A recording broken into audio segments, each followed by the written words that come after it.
What if the whole idea of happiness is actually a myth? Imagine if a philosopher from the 19th century, known for his pessimistic outlook, offered insights that challenge the advice of today's motivational gurus. What if his perspective could actually lead to a more fulfilling life? Well, today we're going to dive into the mind of a philosopher who might seem like the last person you'd turn to for life advice, Arthur Schopenhauer. Now, Schopenhauer wasn't exactly known for his sunny disposition. In fact, if he were alive today, he'd probably roll his eyes at most YouTube motivational videos. But here's the thing, his ideas have shaped some of the greatest thinkers in history, from Freud to Einstein. So why should you care about this grumpy 19th century philosopher? Because believe it or not, his unconventional wisdom might just change the way you think about happiness, success, and life itself. Stick around, and you might discover that the secret to a more satisfying life isn't about chasing happiness, but about understanding why we're often so unsatisfied in the first place. Trust me, this isn't your typical self-help advice. It's a reality check that could transform your perspective.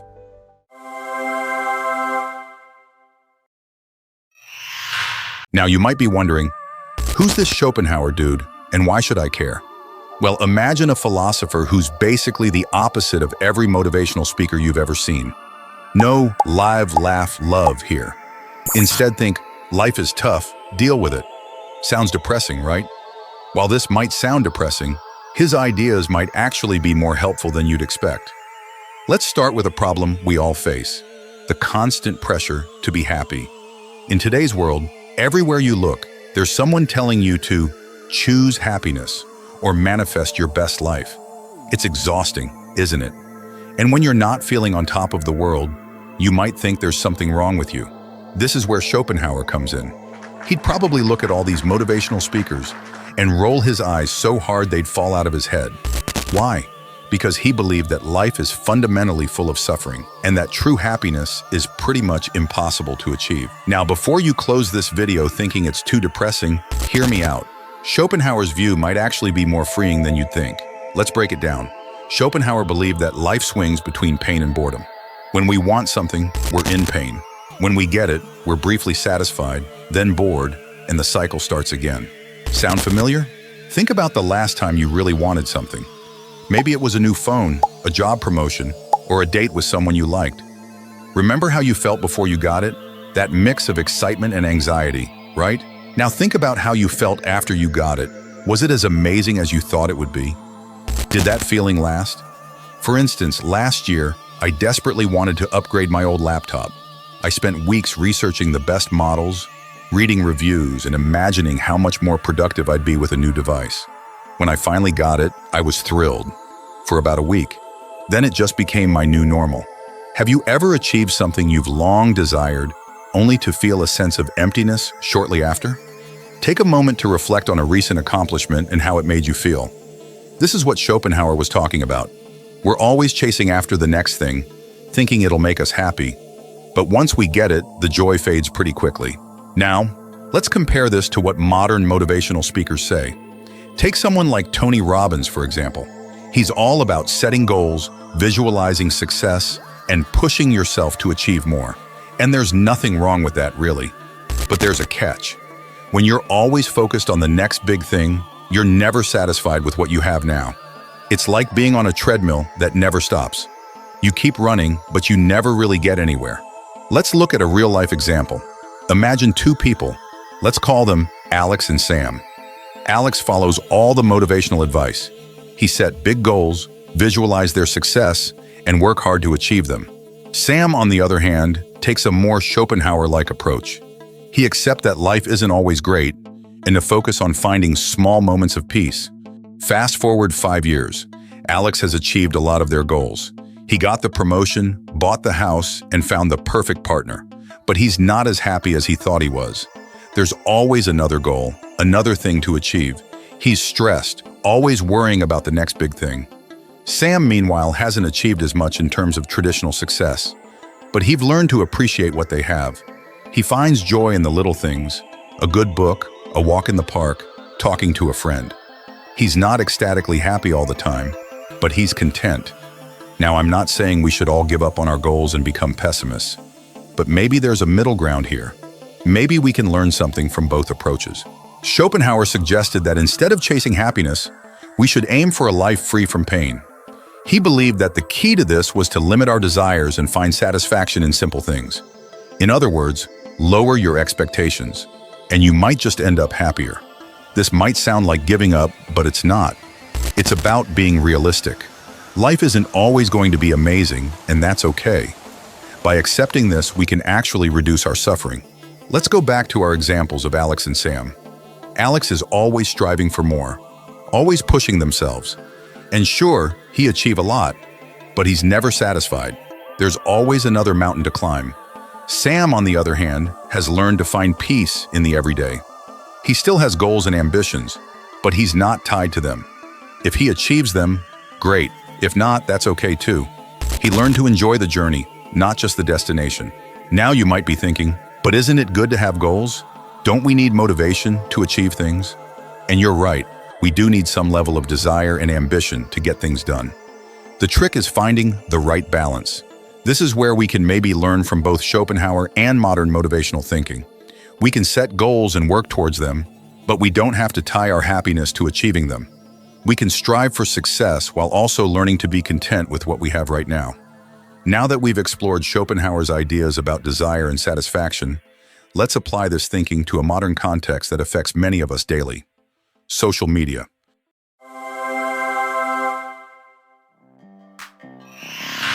Your Instagram feed might be sabotaging your contentment, and Schopenhauer saw it coming 2 centuries ago. Let's look at another real-life example. Think about social media. How often do you scroll through Instagram or TikTok and feel like everyone else's life is better than yours? That's exactly the kind of thing Schopenhauer was talking about. We're constantly bombarded with images of perfect lives, and it makes us feel like we're missing out. I remember scrolling through Instagram one day and seeing a friend's post about their perfect vacation. Beautiful beach, fancy cocktails, stunning sunsets. I felt a pang of envy and dissatisfaction with my own life. But later, I found out they had actually had a terrible time: food poisoning, lost luggage, and a huge argument with their partner. It was a stark reminder that social media rarely shows the full picture. For those of us who grew up without social media, our perception of success and happiness was quite different. We didn't have constant access to curated highlights of everyone's lives. This shift has dramatically changed how we view our own achievements and contentment. Before social media, we compared ourselves to a much smaller circle, maybe just our neighbors or colleagues. Now, we're bombarded with carefully selected snapshots of seemingly perfect lives from around the world. It's no wonder we often feel like we're falling short. But here's the thing. What we see on social media is just a highlight reel, not the full picture. Next time you're scrolling through your feed and feeling inadequate, remember that behind every perfect post is a real person with their own struggles and insecurities. Now, imagine if we took a more Schopenhauer-like approach to social media. Instead of feeling bad that our lives don't look like an influencer's highlight reel, we could appreciate the reality of our own lives, the messy, imperfect, but real moments that make up our days. This doesn't mean we should never try to improve our lives, but it does mean we should be more realistic about what will actually make us happy. And spoiler alert, it's probably not getting 1 million followers or looking perfect in every photo. While we're on the topic of desire and its impact on our happiness, it's worth diving into another key idea from Schopenhauer that ties into this. The force driving you towards success might be the very thing holding you back from happiness.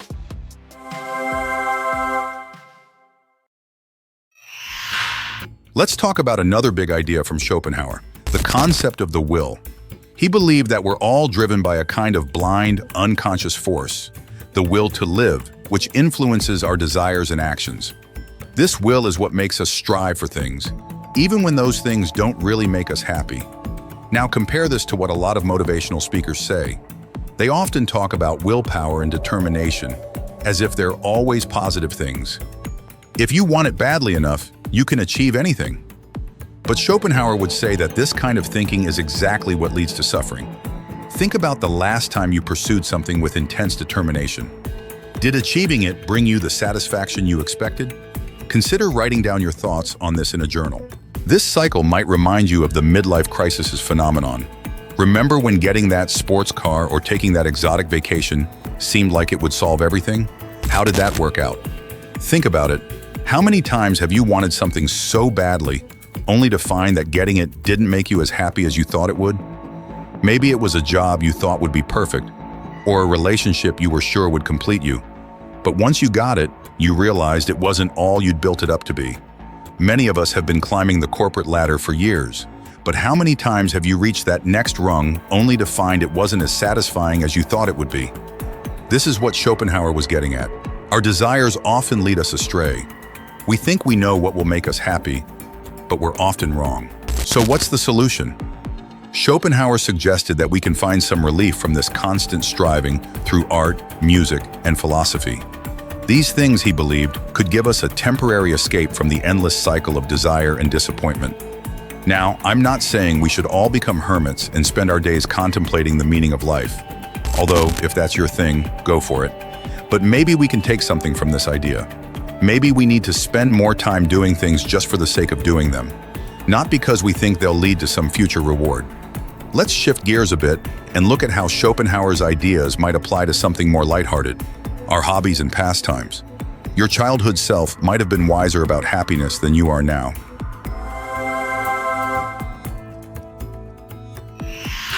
Think about hobbies. When you were a kid, you probably had hobbies that you did just because they were fun. You didn't do them to get better at them or to show off to others.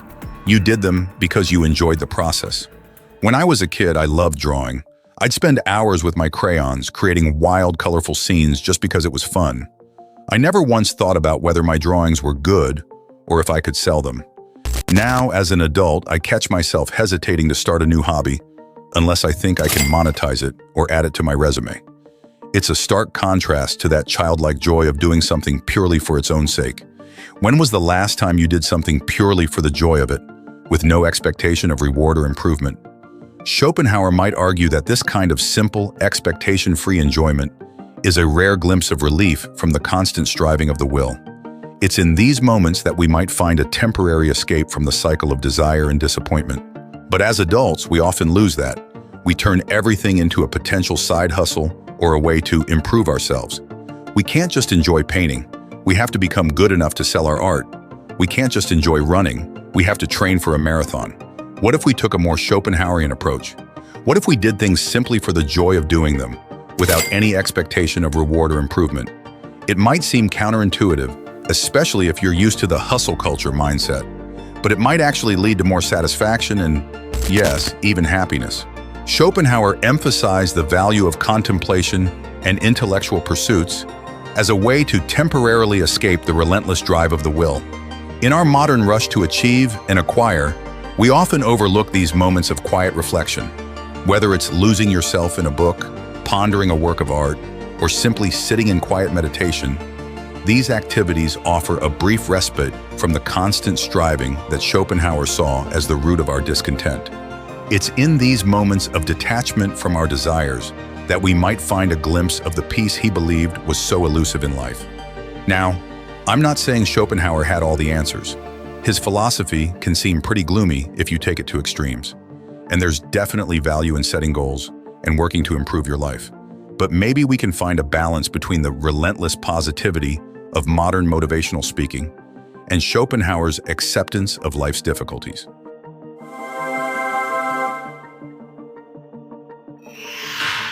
As we wrap up our journey through Schopenhauer's philosophy, let's consider how we might strike a balance between his ideas and the realities of modern life. The secret to a satisfying life might lie in expecting less, not achieving more. Here's what that might look like in practice. Set goals, but don't tie your happiness to achieving them. Work towards what you want, but learn to be okay with where you are right now. Limit your exposure to things that make you feel inadequate. That might mean spending less time on social media, or being more selective about the content you consume. Find joy in simple things, whether it's a good cup of coffee, a conversation with a friend, or a walk in nature. Learn to appreciate the small pleasures in life. Do things for their own sake. Pick up a hobby that you do just because you enjoy it, not because you want to be the best at it or make money from it. Accept that life isn't always going to be amazing, and that's okay. By lowering your expectations, you might actually end up more satisfied. Practice gratitude. Instead of always focusing on what you don't have, Take time to appreciate what you do have. Remember that everyone struggles. Even the people who seem to have it all together have their own problems and insecurities. In the end, maybe the key is to find a middle ground. We can strive for better things while also learning to be content with what we have. We can work towards our goals without tying our entire sense of self-worth to achieving them. So the next time you're feeling down because your life doesn't look like a motivational Instagram post, remember old Schopenhauer. Life isn't always great, and that's normal. By accepting that, you might just find a kind of peace that no amount of positive thinking can provide. And who knows? Maybe by lowering your expectations, you'll end up exceeding them. If you found this helpful, hit that subscribe button for more philosophy and life advice. And remember, it's okay if you don't feel motivated all the time. Sometimes just getting through the day is achievement enough.